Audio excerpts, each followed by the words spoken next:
Your Honor, if I may, Sure, just go the ahead. possession has been returned to the landlord. The possession is no longer an issue in the case. It's just a matter of money judgment Oh, for unpaid rent. just a money judgment. When did they vacate? I don't know exactly when it was. It was a couple October, weeks ago. October 31st. Okay, October 31st.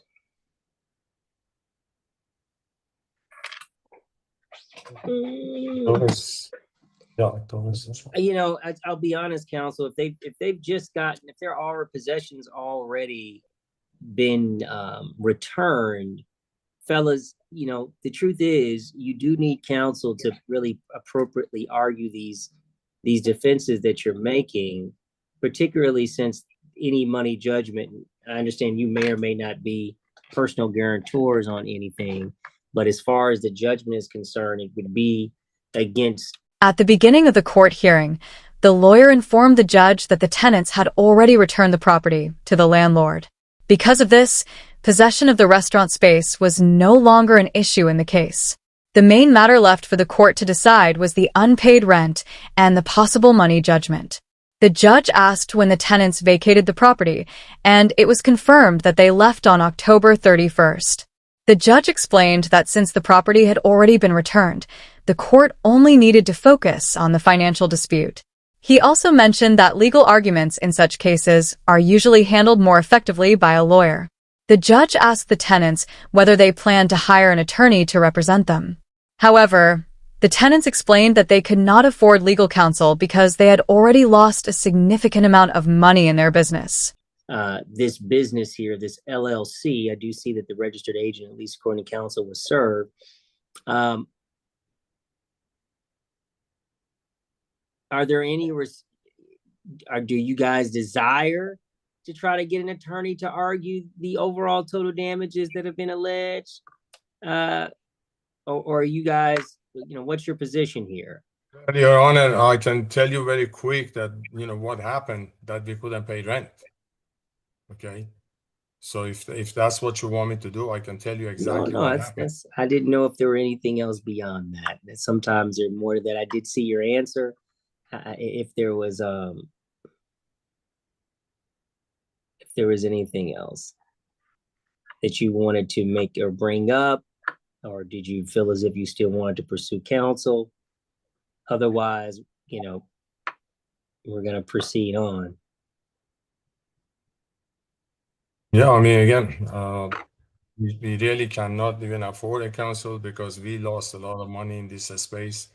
And it was really mostly the mall with low traffic, and our sales was 25 to 30,000 a month. And in restaurant, between three of us, we have 60 years of experience. So we weren't just, new kid off the block. But the problem was the traffic was not there. And in restaurant business, the maximum rent should be 10% of your gross sale. So imagine 25,000, 30,000, there's no way you can pay rent. And at two times, they were supposed to give us $50,000 TI. And then two times I emailed the Brookfield that please keep that 50,000 toward the rent. Two times. They didn't. They sent us 25,000, so they kept the other 25. So we were really trying. That's why we even offered to give the money that back to them, even though we were supposed to get that money. And how much is the monthly rent? Just like the tenants then described the difficulties they faced while running their restaurant in the mall. They said that the location had very low customer traffic, which made it difficult to generate enough sales. Their monthly revenue was only about $25,000 to $30,000. In the restaurant industry, rent is usually expected to be around 10% of total sales. However, their monthly rent was more than $12,000, which was far too high for their income. The tenants explained that even though they had more than 60 years of combined experience in the restaurant business, they still could not succeed in that location. They believed the main problem was the lack of customers visiting the mall. Because of this situation, they were unable to pay rent despite their efforts. About 12,500, I believe. Counsel, is that accurate? I believe I saw on the complaint it is 12,000 and some change. Yeah, that's accurate, Your Honor. Okay. I don't think at this stage that this answer can be resurrected. They're past time to answer, and they were not No, in a no, I position to understand. file it. But I just want to make sure that your judgment amount that you're requesting is accurate. That's a common issue that I have. So how much is the monthly rent? 12,000. How much? Hold on, I'll take a look. It's stated in the affidavit, Your Honor. 12,449.85. I believe that sounds right. All right. And when's the last time they paid rent from any source? Mr. Nicolosi? We never paid any rent Yeah, I don't think they paid because any we rent. couldn't And afford to pay rent. yeah, it's $12,449.85 per month, Your Honor. Okay. And so when did you move in? Well, the owner, when they gave us this place, it was supposed to be a existing restaurant, second generation. So they gave us 4-month free rent, but then that space took 4 months to get it ready because everything in that space was wrong. We spent over $120,000 just for making it really operable, you see. And then we paid $20,000 deposit, and we had to borrow this money to take care of this. And again, the sales weren't there, so there was just no way we can pay rent. I'm trying to just make sure that the judgment amount is correct here. So, as I said, you said 12,000. When was your first payment due then, based upon the concessions and things of that nature? Or Attorney Keel, when were you guys last that they were supposed to first make their first payment after concessions? Mr. Nicolosi, do you have that information? Yeah, let me pull up the lease real quick. Final commencement date should have been January 1st, 2025. January 1st, 2025. So essentially they've missed now essentially just 10 months of rent. 9 months. We moved out end of September. I'm sorry. Oh, not end of September. So 9 months. Yeah. Yeah, 9 9 months. months, but apparently something may have been paid because this was filed here in October and there was only 84. Obviously, if it'd be more than that. So, all right, well, that's fine. Well, in that case, the attorney's fees council, technically, does the contract award having a mutual attorney fee award provision? It's a one-way attorney's fees award for the landlord. Yeah, And we gave can't- them the statutory notice under 13-111. Well, why don't you send me a motion on that? Because if it's one way, we usually. The tenants also explained that the landlord had promised them $50,000 in tenant improvement funds to help set up the restaurant. However, they said they only received $25,000 of that amount. They even requested that the landlord apply the improvement funds toward their rent payments, but this request was not accepted. In addition, the tenants had already spent more than $120,000 of their own money to make the restaurant space operational. They also paid a $20,000 security deposit and borrowed money to invest in the business. Despite all these efforts and expenses, their sales remained too low to cover the rent. As a result, they were unable to keep up with the lease payments. You don't give it immediate, it has to be mutual, but I'll take a look at that. If you can just give me your motion for attorney's fees, I'd greatly appreciate that. But I will grant your judgment for that $6,669.72 plus court cost. And then I'll look for your motion on the attorney's fees that you have identified. And Your Honor, if we along with decide the not to contract. file that and pursue that part of the judgment, shall I just submit an order on the past due rent? Yes, sir. Okay. All right. And if you're comfortable with providing the proposed order, that's fine. I'll take a look for it. And when I get it, I'll sign it and I'll get a copy. I'll get you We'll guys just a copy. file that. We'll just file that, In Judge? fact, what I'm going to do is if you just chat my clerk and put down your email, he'll provide you his email, and then you can send it directly to the clerk. Okay, we'll do that then. All right. So, Miss. Your Honor, Yes.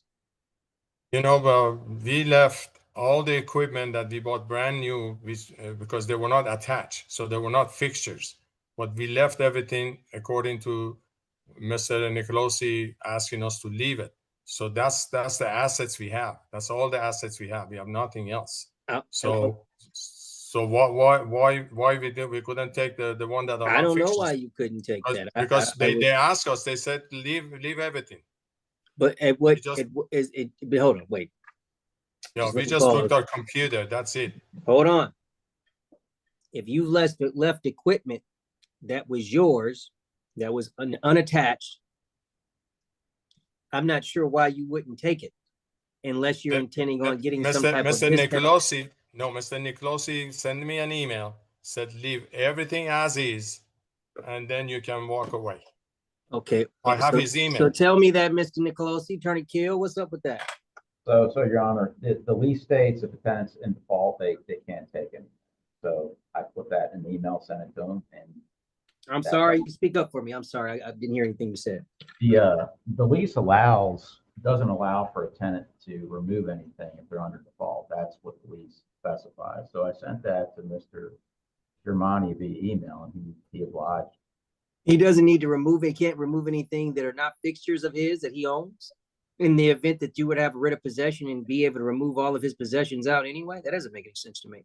Attorney Kill, tell me about that. Why does that make sense to me? Because they're in default, Your Honor. Why is it that you're in default and you can't remove possessions of yours that you own? Are you saying that there's an automatic lien on all possessions that are not deemed fixtures in the property? And if that's the case and they're possessions, then at this juncture, now that you have a judgment, would you not reduce that judgment based upon the overall value that they've left in the particular property? Give me some reasons why they can't get their things back. You may take that into account, yes. Well, I need to know how much that's cost, since you guys are claiming that you're in possession of it or not returning it, before I give you an $80,000 plus judgment. If you're going to keep those Thank you, Your Honor. I'm just saying. I mean, that's a valid fact. Later in the hearing, the discussion moved to the restaurant equipment that the tenants had left behind when they moved out. The tenants explained that they had purchased brand new equipment worth around $40,000. They said they left everything in the restaurant because the landlord's representative asked them to leave the equipment as it was. They claimed that these items were not permanently attached to the building, so they were technically their property. However, the landlord's lawyer argued that the lease agreement did not allow tenants in default to remove their belongings. The judge questioned this explanation and suggested that if the landlord kept the equipment, the value of those items should be considered when calculating the final judgment. If you're going to strike their answer, I'm not going to let you get a windfall when you have possessions of theirs and you've communicated otherwise that they should leave them there, and they've subsequently have released possession of the property to you. What was your intent on with those possessions? Was it to release it to them or give it to them? Since this time, it's been over 30 days. If there was a security deposit, that would have been communicated as well. May I speak, Your Honor? Just hold on. I want to hear what Attorney Kill has to say. Not sure, Your Honor. I was not part of the turnover, so I don't know what property was involved. But I don't know that you can enforce something like that we're referring to in the lease, that they just can't take that property. Yeah, but you then have to then give someone of an offset. You cannot keep their property that's not a fixture that they've bought, and then also have a full value of a judgment against them and tell them they can't take it based upon the agreement. So what's the intent? So we can have a reset so we can address that, since possession is not an issue. It doesn't seem like there's a huge rush here. But if there's been communication at Mr. Nicolosi that they were to keep the possessions that are theirs there based upon the contract, and now you have back possession, what was your intent with that? Your Honor, may I ask Mr. Germani what he alleges is the value of that property? In his answer, he said it was over $40,000. 40,000? Yes, sir. Okay, well, what if we just then, and I'm not saying I have the authority to do this, but what if we just reduce the judgment by 40,000? I don't know if we got a little bit to it. So, I mean, you guys are either going to say, hey, I'm striking the answer, but I'm no longer going to pursue a judgment for that amount, and that's fine. But well, I think if you strike that answer, then this is just a side issue that is no longer an issue before the court. It's not a side issue, because even though they're not here, it's still my duty to search out and determine whether or not you're entitled to the judgment you're claiming. I'm still a fact finder. It's not whatever you say. Your Honor, may I Yes. speak? Sure. There's also a $20,000 deposit that they kept. Okay. Well, how about we So, do this? Listen, you know I'll what the file a problem motion is, to Mr. Germani? dismiss. Listen, Your Honor. stop. The problem is this. You don't have an attorney. You're alleging a very large offset based upon communication that Mr. Nicolosi, which if you've done that, that's on you. Because if this action was preceded and you told them get out, then hey, keep that stuff there. Again, with their possession not being a major issue right now, I think it may be appropriate to reset. But the problem is, Mr. Germani, you keep coming without an attorney. So this is what I'm going to do. Attorney Yes, Your Kiel, Honor. I'm not trying to delay, but obviously you have possession, which to me is the reason why we have these matters so quickly. But if there's an offset, you guys need to have a clearer statement about what that's going to be, opposed to me just saying 40,000 and we'll just wipe it off. That doesn't make sense, not at least in these business leases. So how about we just reset it? You guys have a communication. We know possession's not an issue, and then we can identify specifically how much, or you guys can come up with a consent agreement on that and submit it, since possession's not an issue. Your Honor, only if they have an attorney. They can't. We can't deal with them directly on a pro se. I agree with that, but there's got to be something, because you can't then. You're doing. You got two things going on. Well, they put us in this position, Your Honor, but without hiring an attorney, I understand. We're at a disadvantage.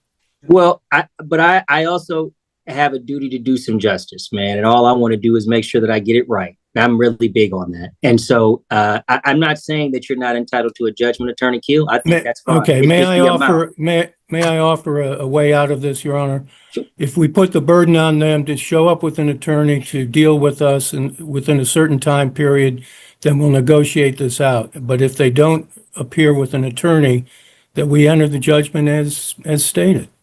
I'm not opposed to that, because, like I said, you've made some valid points regarding their ability to negotiate without having counsel, even though I've had it done plenty of times in front of me before. But if you're unwilling to, because there is a statute that generally requires it of them, I'm fine.